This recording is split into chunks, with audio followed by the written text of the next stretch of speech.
Thank you for joining us. My name is Maisie Harris. I'm one of the photography curators here at the Getty Museum, and it's so wonderful to welcome you here. For those of you joining us online, you can toggle between closed captioning with the CC button on your screen, and you can also use the Q&A function of the chat.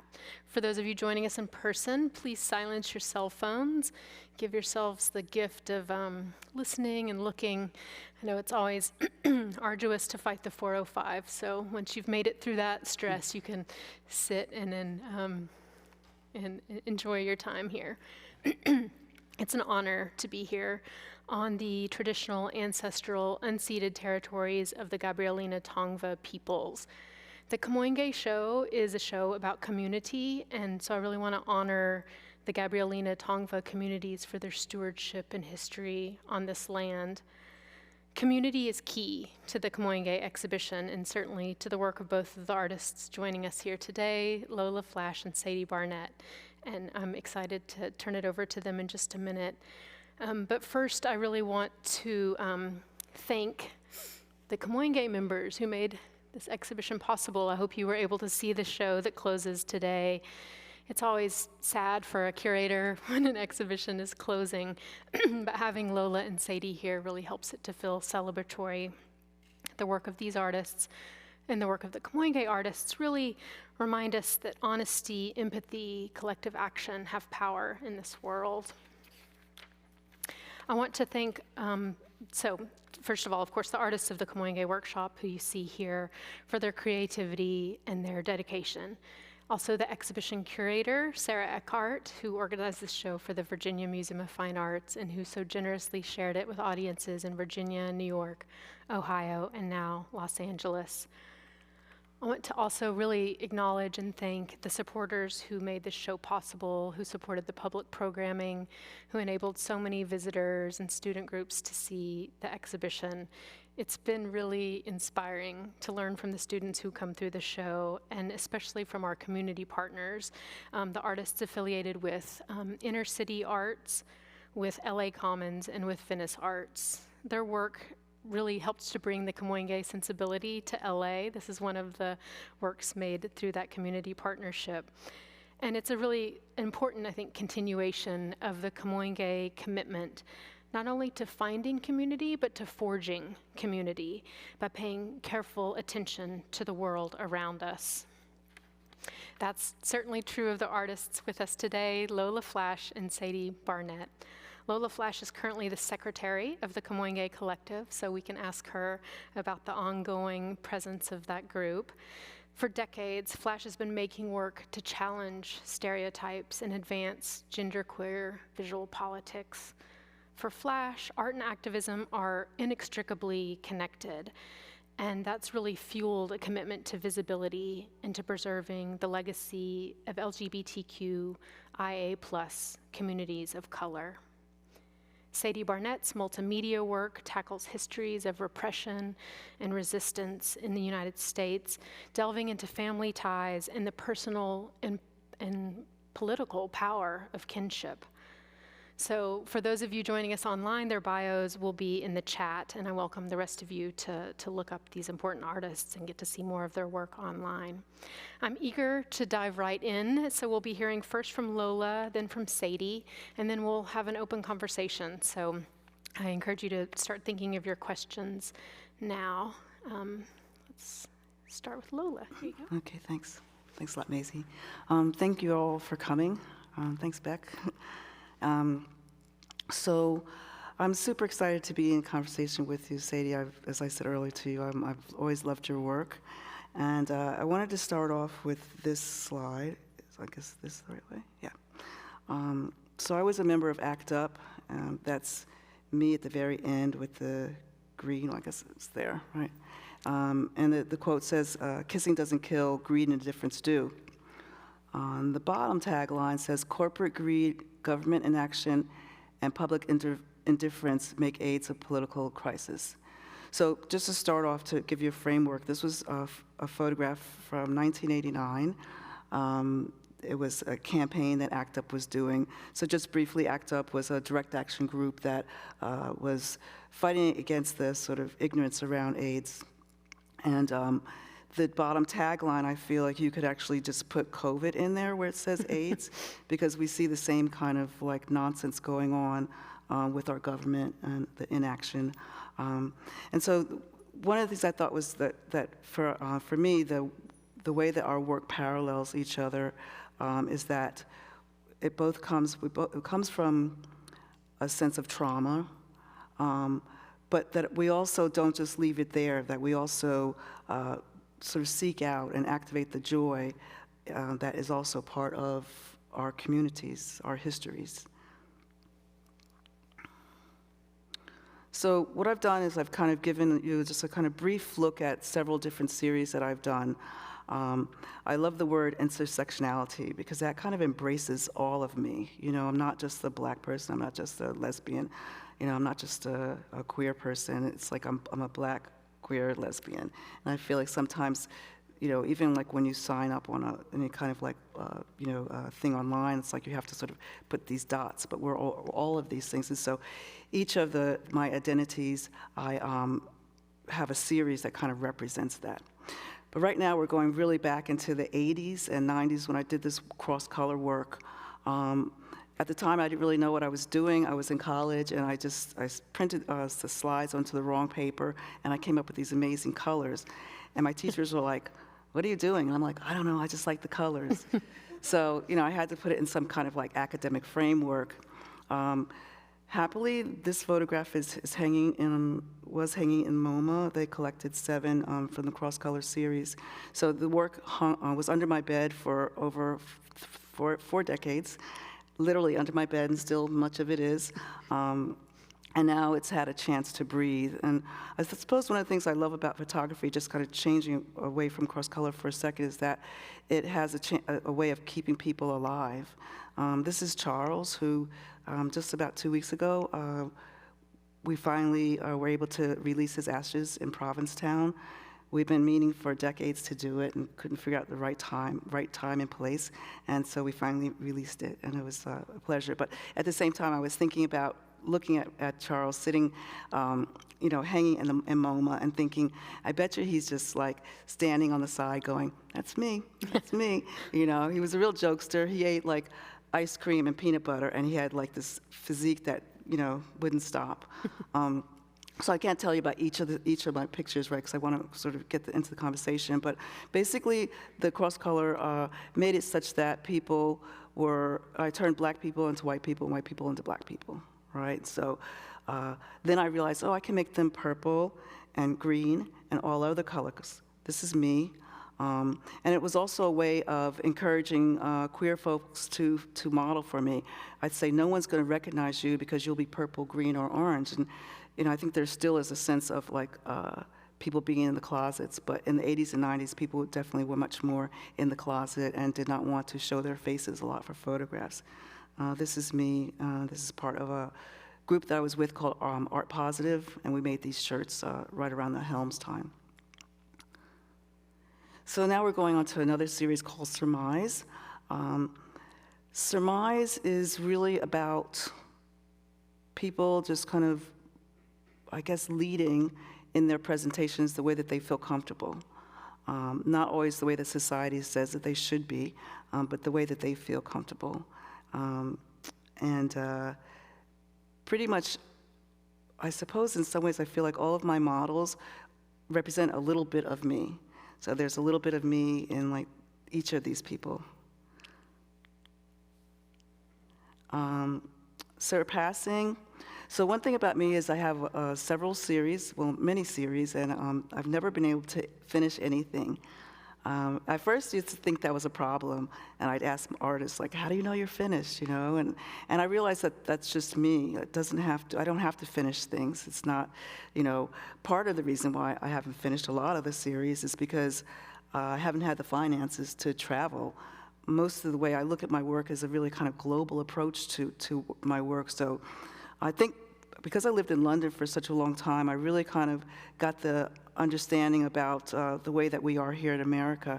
You know, we're so sort of America-centric, you know, like even thinking about like Christmas cards, you know, the Christmas cards in Australia are totally different than the kinds that we have here, right? They don't have snowy Christmases, but growing up in America, you just think that everyone has a snowy Christmas, you know? And so just something that simple. So it makes me think like, I really just want to go everywhere. So this series is about skin color. As a light-skinned person, you know, every color that you are as a black person can be problematic.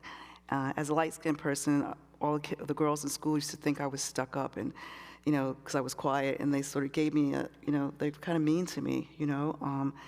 And if any, you know, almost, I suppose, even like Greek folks, I mean, a lot of different races have different colors, the color spectrum, right? So my dad was very dark-skinned, my mom was very light-skinned. But as I started thinking, when I moved to London, I started thinking about my color, because everyone used to always say to me, this is Lola, the mixed race girl. And I used to be like, no, I'm not mixed race, both my parents are black. Because in London at that time, like in the 90s, people who were my skin color either had a black dad or, you know, a black parent and a white parent, right? But I realized that, wow, maybe my skin color did sort of give me different kinds of opportunities. I knew my grandmother used to pass when she would buy tickets for the train station, but I never really thought about my skin color in that way. So anyway, I started surpassing to think about skin color and to make this palette from light skin to dark skin and everything in between. Ideally, it will hang in possibly the Guggenheim, just because they have that spiral, and I will start by hanging the work with the light-skinned people at the bottom, swirling up to the dark-skinned people to kind of visually change this idea that light skin is better than dark skin. And this is my final series that I'll be sharing with you at the moment. This is called Syzygy the Vision, which is why I have an orange outfit on. I'm very close to this color. But it's a pretty serious project. It's basically looking at how incarceration is affecting people, black people, brown people in this country. And I sort of take Syzygy through all these different travels. Right now I've been doing underwater stuff with it. And so this is me, but it's really sort of like more like a kind of meme of me or something. It's not really, you know, I become this kind of asexual person, and I put myself in these different places. This one was actually one of the very beginning of COVID, and I thought, you know, it'll be a really good idea to kind of use this sort of quiet city of New York where I live, and sort of take photographs and just have this kind of like uncanny feel of a place that should be crowded. And this picture, none of my friends wanted to come along to help me, to assist me, so I sort of grabbed my tripod, because it was a little scary in the subways during COVID. Bless them, a lot of the homeless people were living down there, and it was scary. I probably got 4 pictures, you know, like I put the camera on automatic and pressed the button, did different poses, and I got like 4 shots, and this was one that came through. That's also been collected by the National Museum of African American History and Culture in DC, so I'm really excited that it's there. This is a picture that I just recently took at the beginning of the year in Palm Springs, and it's, I like it because it kind of looks like I'm either landing or trying to get up. Some of the places that I photograph are in places where there's a lot of turmoil, like I photographed in Tulsa, and then sometimes, you know, there's one where I'm just eating ice cream. So again, I sort of look at the trauma, and that's kind of my starting point, but then I kind of go in between, like, we weren't always sad, right? I don't want to feel like victimized, or I don't want to victimize myself. Great. So this is my final slide, and I always like to end with this slide, thinking about family legacy. I think in my work, I'm kind of creating a legacy for queer folks and for black and brown folks. And it all kind of started with my great-grandfather in my mind. So I'm hoping some of you will recognize some of the folks in this picture. Sorry, I'm a little dyslexic. That guy over there is my great-grandfather, Charles H. Bullock.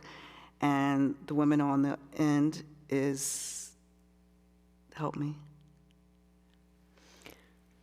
Is it Booker T's? It's not. So Booker T's in the middle, Yeah. and then she did all the the hair care. Thank you, Madam C.J. Walker. Sorry. I thought I wasn't nervous. And so my great-grandfather, his job back in the day was to create these different YMCAs. So back in the day, during the Jim Crow laws, everything was separated. So he created these colored Ys. And so, you know, he knew back then that black and brown people should be able to read, should be able to learn to swim. A lot of the people that went to the Ys got scholarships. And I feel like in many ways I'm kind of taking the baton from him and carrying on with the work that he's done. And I just feel like, you know, looking at him with all these amazing people, that maybe in 100 years' time, I'll have someone from my family that's also an artist that's giving a talk, and there'll be a picture of me that they'll, you know, say that they'll point to me and be like, you know, it's because of my great aunt or whatever, and I'll be standing there with like Michelle Obama and Deborah Willis, who's one of my favorite people, and maybe Ming Smith, who knows? But I think that. And when I talk to kids, and I see there aren't many kids in here, but even those folks who are here in the audience, you know, if you don't have a legacy right now, or someone that has created, you know, someone that you can look to in your family, you know, you can be that one, right? It doesn't have to be. It can come from you. It doesn't have to come from someone else. So with that, I'll just like to thank my great-grandfather Bullock for giving me the nerve and the courage to carry on this fight. Thank you. It's wonderful. I can take that. Oh, my bad. Thank you for that, and a great segue to Sadie's work, which is so much about family. For sure. Hi, everyone. Can you hear me okay? All right. Thank you so much for joining us on this Sunday afternoon, and shout out to everyone who's joining us on Zoom, whatever day and time it might be for you. Yeah, I think like similarly, I'm gonna try to keep it, you know, short to 10 minutes so that we can kind of talk about our overlapping concepts and everything, but I will kind of just run through some things for y'all as quick as I can. I wanted to start with this, since we are, you know, honoring a historic photography exhibition, and this is one of the ways that I use photography, which is in this kind of salon-style wall. You're looking at everything from cell phone pictures, old family photographs, collages, you know, birthday parties, pizza, as well as these text drawings that are literally laying out a family tree. So the red drawing on the far left is Cassandra's great-great-granddaughter, and that is me, as well as thousands of other people that are descendants of Cassandra. And then the text pieces kind of descend, you know, and make this deconstructed family tree. So in a way, it's a self-portrait, but really looking at yourself as a product of from where you have come and your lineage. And then it's also got this holographic couch in front of it, really honoring like these living room spaces, or maybe how your auntie or grandma might put the plastic on the couch, but in this kind of future-leaning outer space version. And this is actually on view currently at the McAvoy Foundation up through, you know, January of next year. So if anyone's in town, you can check that out in the Bay Area, the detail.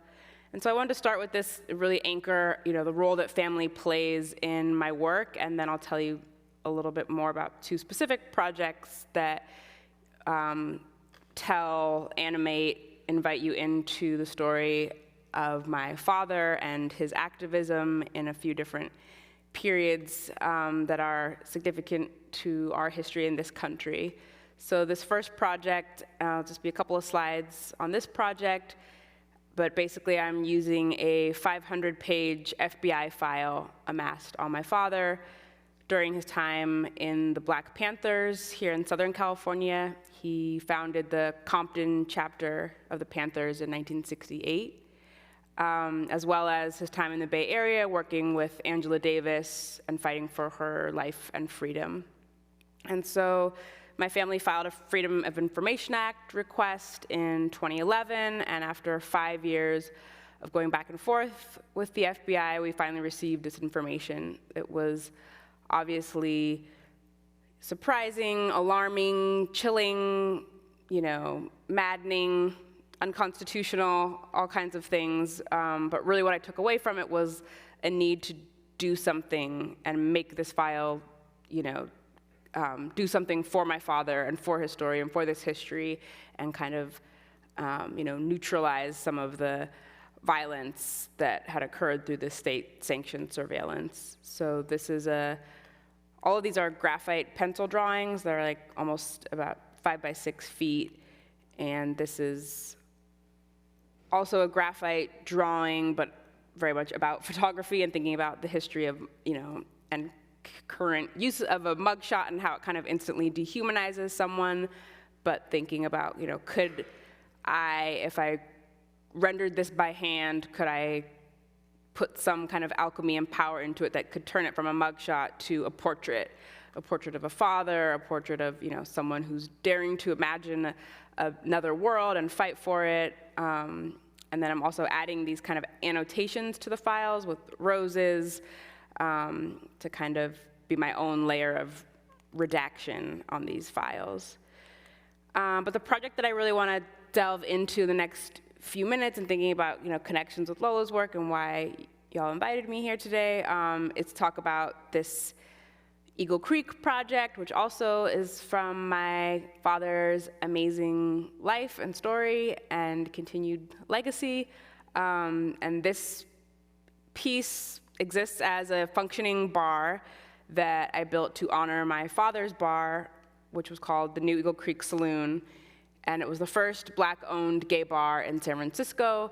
It ran from 1990 to 93, so it was a short time, but so many amazing kind of moments and stories came out of that short time. And my project has really been to tell that story so it wasn't lost. This bar wasn't featured in any queer history documentaries, or grad students weren't studying this bar, and so it was really my goal to kind of get this name out there before it was lost. And I felt that the best way to honor a bar was to actually make a bar. I didn't want to have a show about it. I just wanted to have a bar. And so this is what the structure looks like. It's got this U shape, which really I think welcomes people they just walk right up to it and make themselves at home, even though it's an artwork. It features a lot of the kind of visual language from my work, because I didn't want to make it look like the original bar. I wanted it to feel like the original bar, but to look like it kind of celebrated my authorship, and that would invite people to be themselves as much as possible. These are some of the former patrons, or my dad would say members of the bar, a lot of whom we've got to re-engage throughout the project. There's moments of the bar that feel more honorific, so this is more of like an altar. Those are my dad's brothers who helped set up a lot of elements in the bar. My dad really called it a community center that just happened to serve alcohol. And then you have some amazing characters, like this is Sammy, nicknamed Miss La Creek, who unfortunately is no longer with us, but really kind of emerged, through my research as kind of an icon of the bar and of the scene. And then my activations similarly have just been an amazing way to connect and highlight people who I think are doing amazing work and continuing to create spaces for people to be in. So this is my good friend Redwood Hill, bartending, when the project first went on view at the lab. One of my dear friends, DJ Jahari, he's got this amazing Sylvester record. Rashad Pridgeon offered this amazing dance ritual in the space. It's one of those things that can't be described unless you were there. I also created a zine because, not everybody's gonna necessarily make it out to an art space or to a museum, but I hope that the history of the original bar can travel throughout, all types of corners with this zine. This is one of the pages from the zine. It talks about this video game that I wanted to make sure to mention to you about. So it was like a video kiosk that was installed in the bar, and it was this educational, safe sex kind of choose your own adventure video game. And my dad was very proud to have this like new technology in the bar to, continue these conversations, because again, this is, at the height of the AIDS epidemic, and, this bar was really a refuge for many people to, to fight together, to, hold each other through transitions. The bar would close down whenever there was, candlelight vigils on Market Street, and really there was times when, this was the only place that people had to kind of share knowledge and grief and joy. And just really quickly, some of the other things we've done with the bar, we took it through Pride in 2019, which also honored something my father's, community members did in 1992. And yeah, I'm not gonna like go super in depth, but you can see there's like a baby on the float. We had all ages from like 8 months to 80 years old, which a lot of times, queer events aren't necessarily so intergenerational, so that's been something that's really special. And then the bar went to the kitchen in New York. Madison Moore made a huge contribution. If anyone's interested in this kind of history and, bar club spaces, I definitely encourage them to look at Madison's work. Tiger Paw performed. It just like blew my musical mind and really brought everything to life. The Black Aesthetic Collective did film screenings. And then I just wanted to end with this image of my dad. He's very much living and an active participant in telling this story, and so it's amazing when he gets to just kind of tell the story for himself. And I have my perspective, he has his perspective, and it's just a treasure to be able to do this with him. So, all right. Good job. That was a crash course. Thank you. Thank you so much. Sure, in case we need to pop around. I'm going to ask some questions because I am sitting up here, but please be thinking of your questions, and if you have questions online, please put them into the Q&A. I'm a curator of historic collections, so I'm thinking a lot in my work every day about the ongoing relevance of the past, and I think today, as we're so deeply entangled in the past, as civil rights and voting rights are being eroded, I think it's really urgent to think about history. And I'm interested in the fact that for both of you, that urgency is manifest so differently. So for you, Lola, with portraiture and bodies and faces, and for you with these physical spaces, I'd love to hear from each of you how you became drawn to that particular type of work. What is it about portraiture that really holds your attention?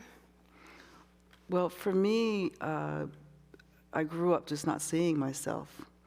I used to love to go to Christopher Street, like when I was in high school. I would tell my mom I was going to a museum. And it's a kind of museum. It was a living museum, wasn't it? And I would just walk up and down Christopher Street, and this was in the 70s when I was in high school. And, all the guys had like, they looked like Marlboro men, they had the whole sort of Western look. And I just thought they were so gorgeous looking, but I didn't really see many girls. Like, I didn't see many lesbians. And like the lesbians that I did see were like either like super, super butch girls, which I'm not, and then, or it's like super, super feminine girls. And so I just kind of, to be honest with you, I didn't know that girls could be gay like back then. I mean, in the 70s, it really, I knew that guys were gay, but I just, so I was looking for my identity, and I couldn't see myself. So I started once I realized the power of photography, I started doing portraits of my community, and sort of, when you're Black and when you're queer, and even when you're female, the idea of beauty is really different from what I felt from within than from what I saw. And so, now I see magazine covers with Black people on them. When I grew up, there just wasn't that, So I feel like, for me, the reason why I just have continued doing the portraits is to take pictures of people who, again, I always say there's a little bit of me in each of these people, and I see the beauty in them, and so I've always just wanted to share that beauty with the community. And how does that play into some of your choices about scale in the images? You sometimes print different sizes? Yeah, well, firstly, most of my portrait series are done with a 4x5 camera, and that is like the traditional kind of way to photograph with film. And I used to always use like 100 ASA, which is just ridiculous because you don't need to use that low of a ASA. But anyway, so that was like one way of just kind of honoring the folks. And I feel like when I came in with my camera, people were just kind of like, they knew I was photographing about beauty, right? And so they knew, and so in that kind of camera, especially even nowadays, I feel like, you know, we're always taking a selfie. Like, how many people took a selfie today? I know I did, but, you know, but it's like when you have a 4x5 camera smack in front of you, you know, you sort of get this kind of sense of pride, you know, that I think comes through in the picture. So that and with different series, like my Surpassing series, that's always should be 4 foot by 5 foot. Living in New York, I feel like I've had to sort of change some of the scales of my work because everyone doesn't have like a big loft to hang work, right. But ideally the bigger, the better. So those are some of the choices I've made to honor, you know, my folks. And that's such a great point about the camera. It makes it feel really collaborative, and you know, you're not just sort of taking it on the fly. It's very methodical. And your work, certainly, Sadie, has that collaborative aspect. Thank you for sharing some of your collaborators, including your father here. How about for you? How did this interest in space and kind of taking up space, where did that come from for you? I mean, it really came from just listening to the source material and thinking about, okay, what, you know, do the ancestors of this bar and the legacy of this bar want you to do? And it wasn't that I was necessarily, you know, that it was within my comfort zone or within my wheelhouse to build a bar or host a social space or a performance space. I mean, one of the reasons I loved, you know, and really gravitated towards a visual art practice was that I get to make it in the comfort of my own studio. And by the time it reaches, you know, the viewer, it's on the wall and they're having their own experience that I don't have to be a part of. And so this was actually quite different and nerve-wracking and difficult and stressful and pushed me outside of my comfort zone, which I don't like because it's called the comfort zone for a reason. But I just knew that it had to be like a party. It had to be loud. It couldn't be like a sweet, quiet, you know, reverent piece. It had to be like rambunctious. It had to kind of like shake the history, you know, with like a base. It had to be about the thing. It couldn't be, or it had to be of the thing, not about the thing. So I just listened and I'm like, okay, let's go on this journey and I will try to support, you know, the story. And it kind of took on a life of its own, and just there kept on being more and more opportunities to fold in more kinds of engagement and performance and just, you know, get my artist friends like gigs and recognized. And so, yeah, I think it was just about kind of listening to the work. It's really welcoming. I think for those of us who work in museums, we're always thinking about how to be welcoming, and so it's wonderful to have a piece that just invites you right up. The bar stools, you know, really do that. Can I just interrupt for a second? Yes, of course, please. Because I think we were both working towards keeping with the 10-minute limit, but one of the amazing things about Eagle Creek that I find is that it created a space for the Black and brown queer folks to feel comfortable in. And you mentioned to me today about the fact that there were, you know, female bartenders, and you know that was part of it, and that some of the, I just found this really interesting that you were saying this, that some of the queer women were more comfortable going to this male bar because they felt more comfortable and invited, as opposed to going to, I mean, generally, even nowadays, you go to a queer bar and it's mostly white. And so I think that was, to me, I was just kind of like, God, I wish I wasn't so involved in ACT UP and I could have come party there. That's like, you know, not really, but you know what I'm saying. I think that was a really important part of Eagle Creek. Yeah, I mean, that was really why my dad set it up. It wasn't that he had like this entrepreneurial dream to run a bar, but it was because of the indignities that him and his, you know, friends and multiracial group of friends would experience when they were going to the white gay bars in San Francisco, you know, in the 90s as well as, you know, 70s and 80s. They would be asked for 3 forms of ID. They would be policed on their dress code. Their dancing would be policed. You know, one club they went to, they came back the next week and all the black music had been taken out of the jukebox. So it was really like I think of it as very much connected to all of my father's activist work. It happened to be a bar, but it was about creating safety and a place for people to, be themselves and discover themselves and become themselves together. Thank you. That's really helpful, I think, to hear those details. I think sometimes those things get lost to history, and it's really important to surface that.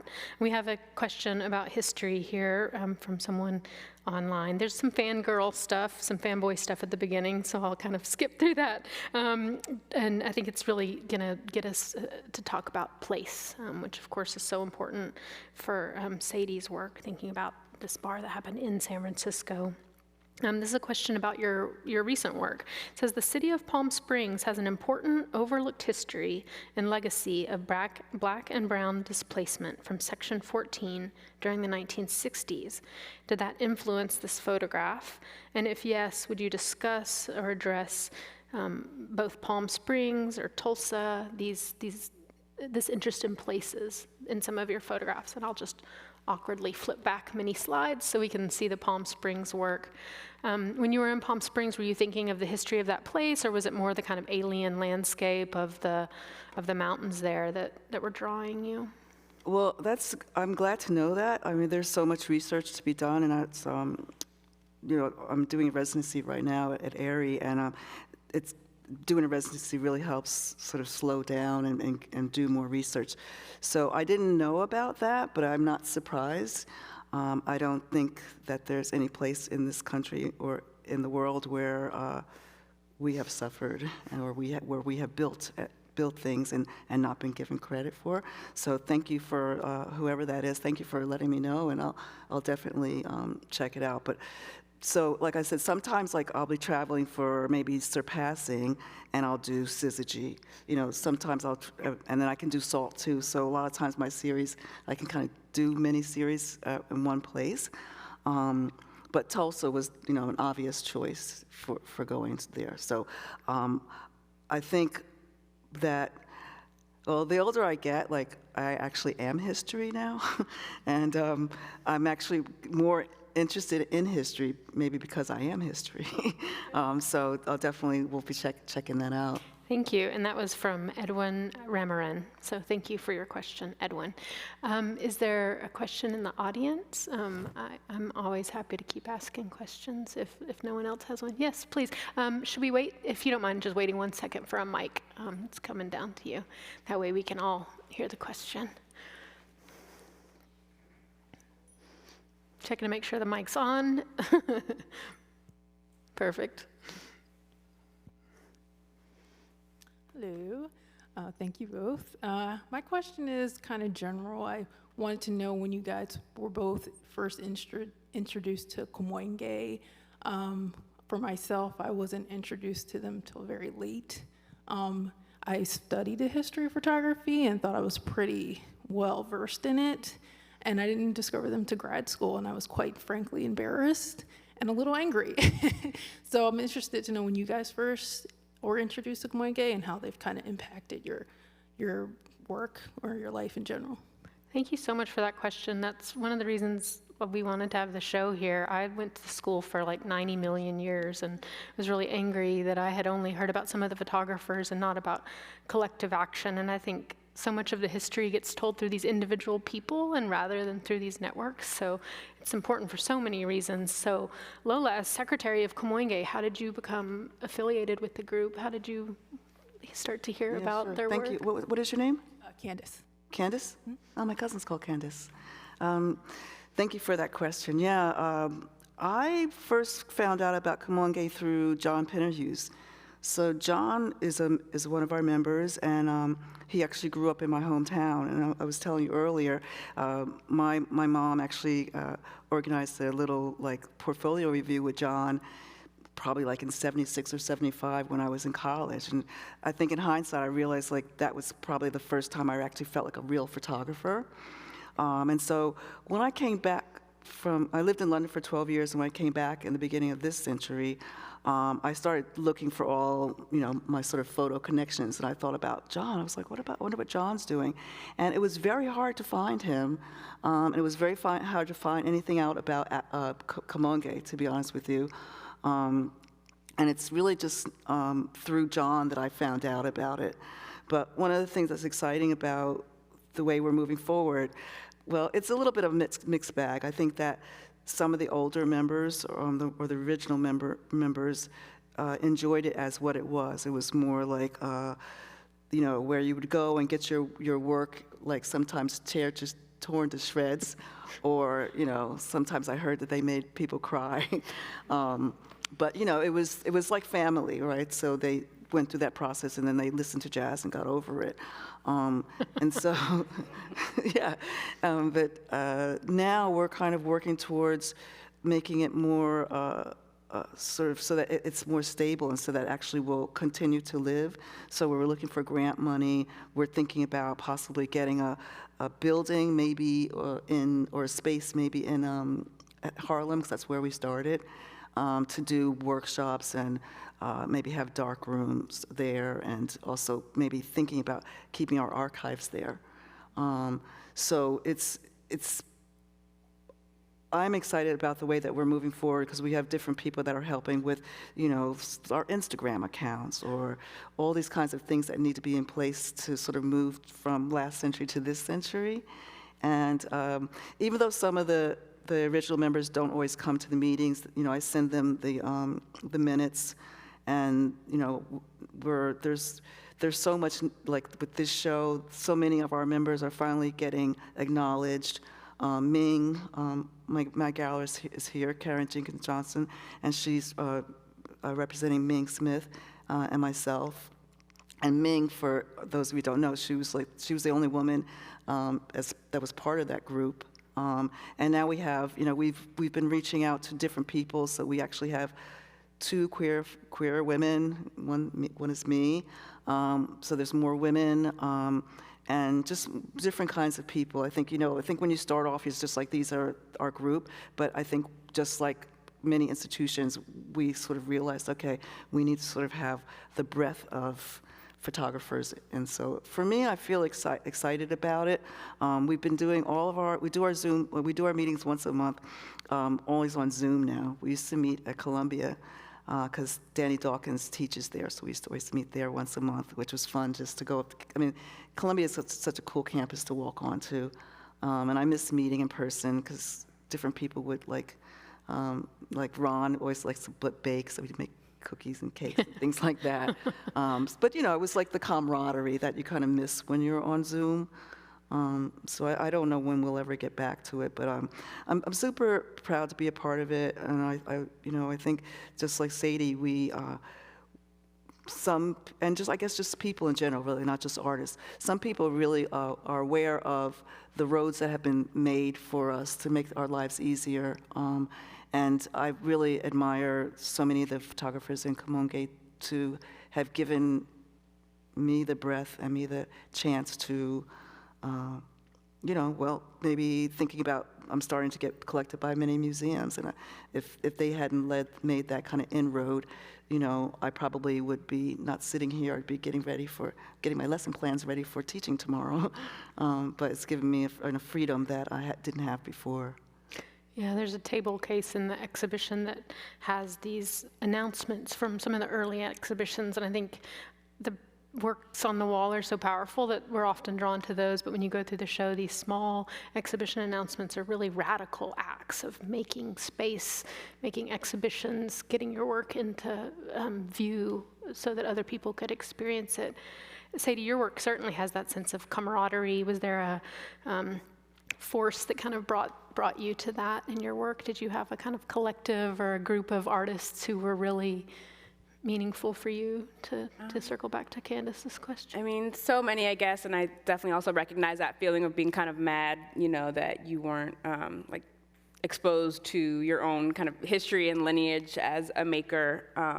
And I think, some of that is changing now, and people are kind of elbowing their way into spaces, and also, pulling the history into the present, as well as pulling the next generation into the forefront. So I think there's just a lot of kind of building and layering, and just, the Just Above Midtown exhibition that just opened, and the publication, I think there's a lot of activity around like this will not be forgotten, and just, you know, honoring the folks who have made space for us to do what we do, and not because this was the outcome or this was the goal, but because they were going to do their work regardless of whether anyone was paying attention or not. And so that's something that I really love. And I guess just to shout out like a few specific teachers that I just saw last night, so like can't not say, but Charles Gaines has been a huge mentor to me, as well as Andrea Bowers. And I also often think about not just my teachers, but my teachers' teachers. And you might not even know necessarily who your teachers are, but there's these ways that just, you know, collectively these informations, these journeys, these advancements and discoveries that we're all making, you know, you kind of absorb through osmosis. Even if you don't know who your teachers are, you're always learning from, you know, the collective. Thank you for that. And the Just Above Midtown show is on view at MoMA, curated by Thelma Golden and Thomas Lax. So for those of you in New York, hope you get a chance to see it. Even just reading about it is wonderful. The fact that, you know, she wasn't able to pay her rent, and so part of the things that are on view in the exhibition are her like overdue bills. So I think, you know, as we celebrate this work now, I think it's easy to forget the labor and the financial strain of these artists, these people who made things happen. Well, we have another question online. Oh, this is a great question. What about photography? What about art, let's say, makes you wake up in the morning and keep going with it? That's such a great question for all of us. What keeps us going? What gets us up in the morning? Sadie, what gets you up in the morning? Oh, goodness. I mean, I think it's like what keeps you going even after something kind of knocks you down. To me, it's always like a process of returning, I guess. You know, people are like, oh, how do you stay so hopeful? I'm like, it's not that I stay hopeful, it's that I just get re-hopeful. Or, you know, just kind of recommit after you've like given up at 3 p.m., you recommit at 6, you know. So I don't know, it's a constant starting over, it's a constant recommitting. I think one thing that helps me, you know, keep recommitting to art is that it's the only thing I know how to do, and it's the only thing, it's the only language that I can really speak, and that gets me the closest to the things I'm trying to say and the things I'm trying to experience and the things I'm trying to reflect, you know, some of which have no language, some of which are just like these deeply weird, emo, existential, like everything questions that we all have, and then some of them are like quite specific and literal responses to like concrete situations that we're dealing with, and art is a space that just allows for that amount of realism and abstraction and flexibility, and also, you know, a kind of a space in which it's okay to not know and not have all the answers, and to be in these kind of like weird questioning zones. And to me, that's, you know, like everything that I make is a proposal, it's a figuring out of a thing, and it's never resolved, and I don't know how exactly, you know, we should be people or how we should be makers, but at least with art, I feel like there's room to fully inhabit the not knowing and to live it out, you know, as loud as you can. That was a fantastic answer. I'm thinking of the Herman Howard photograph in the Kamoinge exhibition that shows a kid sort of leaping out into the void, and the kind of excitement and the fear of that. So that's a wonderful space to be in. How about for you? What gets you up in the morning? Well, you know, my blood is from enslaved folks, and because of them, I'm here, right? And they did not sit around and, you know, think, well, we're slaves and we're happy about it, right? Every day they did something different in all kinds of ingenuitive ways, you know, between like the different kinds of singing and the quilts, and there's just so much that's a part of our culture that kind of uplifted them. And so I feel like that, you know, I mean, some people will say that we're still enslaved, We're still not free, that's for sure. And so I'm like, Harriet, I got you. You know what I mean? I'm gonna keep going until the day where, we were talking about, space and,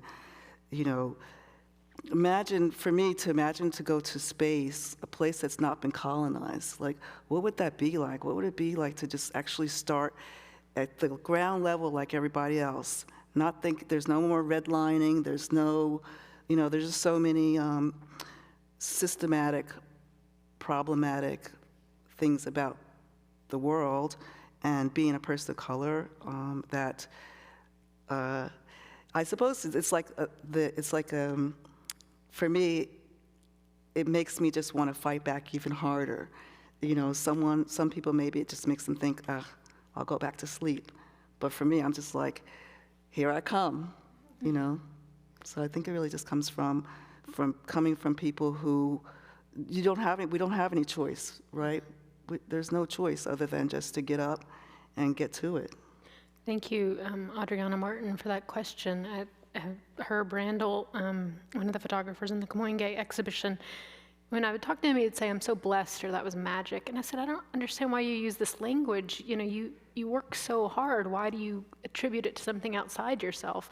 And he got really mad at me and said, of course I had to work hard. We all had to work hard. Nothing was given to us. Nothing was taken for granted. There was no other choice but to work hard. And it sounds like you have that Kamoinge spirit also. Well, thank you, Adriana. That was a great question. We're getting to the end of our time, but if there's any other questions, yes. There's a mic coming right to you.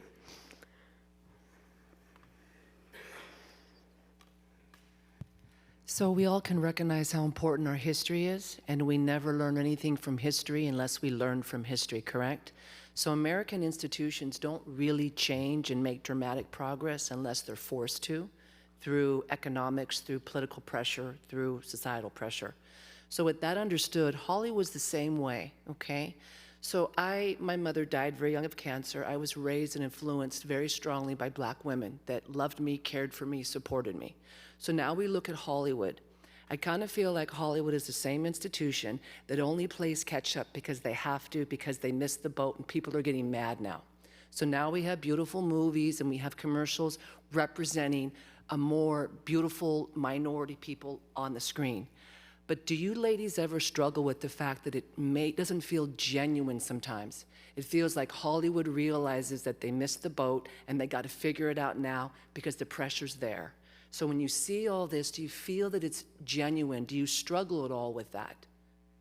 Yeah, that circles back to your point, Lola, about the magazine covers and that there is more representation now, sometimes coming from, mercantile, commercial motivations.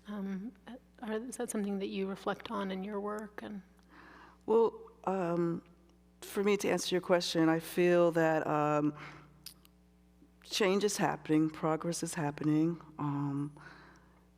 Even like the folks at MoMA, when they collected my work, they'd said, we know we should have done this earlier.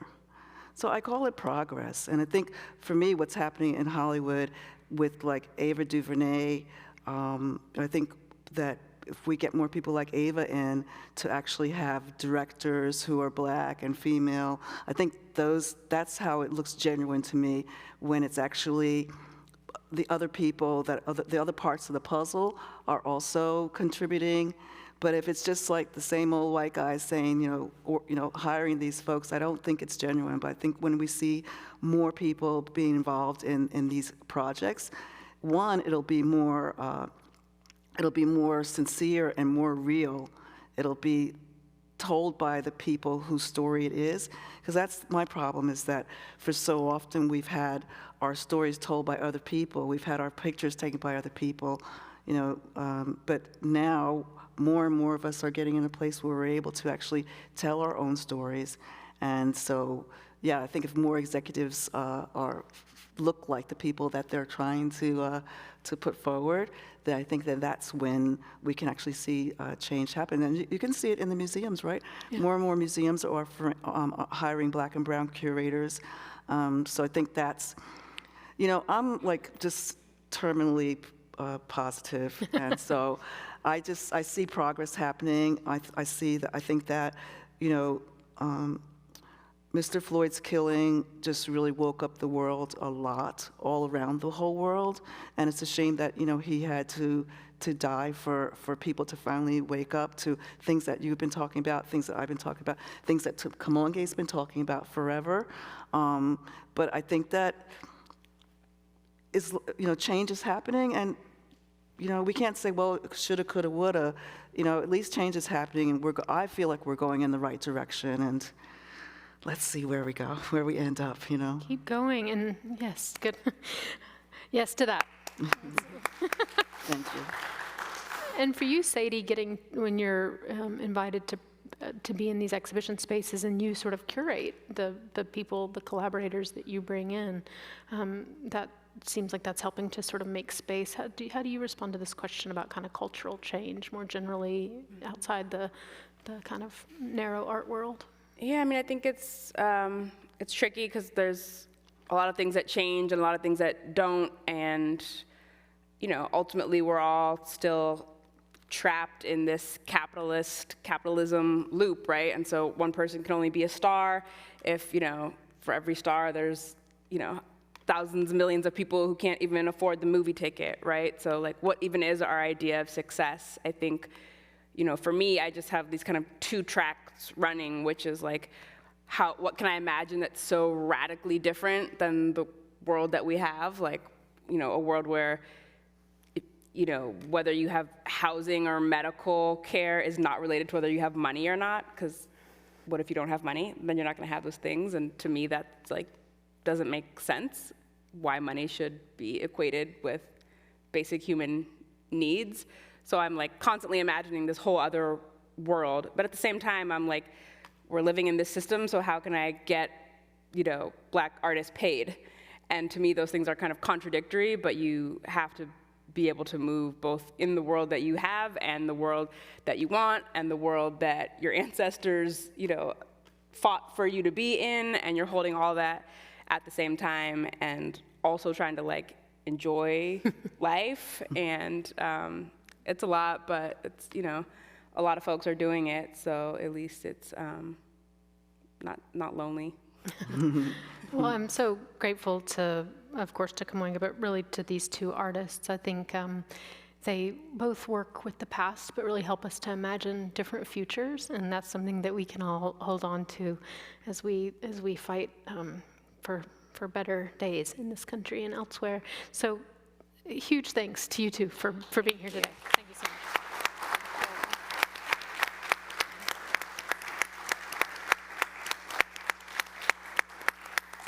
And thanks to all of you for being here. I want to end, flip forward all the way so we can see that we'll get to see more of this work. Mm-hmm. Thank goodness.